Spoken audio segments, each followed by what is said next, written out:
Subscribe کریں ہمارے channel کو اور بیل آئیکن کو کلک کریں تاکہ ہماری ہر نئی آنے والی ویڈیوز آپ تک بآسانی پہنچ سکے۔ اعوذ باللہ من الشیطان الرجیم، بسم اللہ الرحمن الرحیم۔ تمام دیکھنے اور سننے والوں کو السلام علیکم ورحمۃ اللہ وبرکاتہ، اور میں آپ سب کو اپنے چینل میں خوش آمدید کہتا ہوں۔ اور آج کی ہماری اس ویڈیو کا عنوان ہے عورتوں کا تبلیغ جماعتوں میں جانا کیسا ہے۔ آئیے جانتے ہیں اس ویڈیو میں۔ بسم اللہ الرحمن الرحیم۔ تبلیغ والوں نے مستورات کی تبلیغ میں جانے کے لیے خاص اصول و شرائط رکھے ہیں۔ ان اصولوں کی پابندی کرتے ہوئے عورتوں کا تبلیغ جماعت میں جانا بہت ہی ضروری ہے۔ اس سے دین کی فکر اپنے اندر بھی پیدا ہوگی اور امت میں بھی دین والے اعمال زندہ ہوں گے۔ خواتین کے لیے اصل حکم تو یہ ہے کہ وہ گھر میں رہیں اور بغیر ضرورت کے باہر نہ نکلیں، کیونکہ عورتوں کے باہر نکلنے میں فتنے کا اندیشہ ہے۔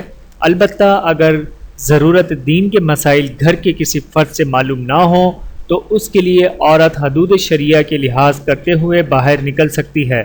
آج کل چونکہ فتنے کا دور ہے اور بے دینی کا سیلاب تیزی سے پھیل رہا ہے، خاص طور پر عورت میں بے دینی بہت عام ہو گئی ہے، اس لیے اگر عورتیں مندرجہ ذیل شرائط کی پابندی کرتے ہوئے گائے بگائے تبلیغ کے لیے نکلیں تو اس کی گنجائش ہے۔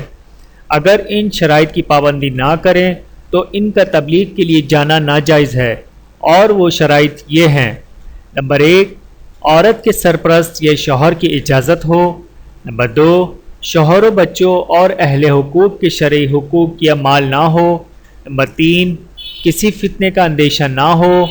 نمبر 4، مکمل شرعی پردہ ہو۔ نمبر 5، زینت یا بناؤ سنگار کر کے یا مہکنے والی خوشبو لگا کر نہ نکلیں۔ نمبر 6، جس گھر میں ٹھہریں وہاں پردے کا مکمل انتظام ہو۔ مذکورہ بالا شرائط کا لحاظ کر کے عورتوں کا تبلیغ میں نکلنا قرآنی احکام کے خلاف نہیں۔ قرآنی احکام کے خلاف اس وقت ہوگا جب مذکورہ شرائط کی خلاف ورزی ہوگی، لہٰذا مذکورہ شرائط کی پوری پابندی کے ساتھ خواتین کی تبلیغ میں جانے کی گنجائش ہے۔ چینل کو سبسکرائب کریں۔ جزاکم اللہ خیرا کثیرا۔ ویڈیو دیکھنے کا بہت شکریہ۔ مزید ویڈیوز دیکھنے کے لیے ہمارے چینل کو سبسکرائب کریں۔ اگر ویڈیو پسند آئے تو لائک کریں۔ اچھی بات کو دوسروں تک پہنچانا صدقہ جاریہ ہے۔ جزاکم اللہ خیرا کثیرا۔ اپنا اور اپنے پیاروں کا بہت زیادہ خیال رکھیے گا اور مجھے دعاؤں میں یاد رکھیے گا۔ Take care. اللہ حافظ۔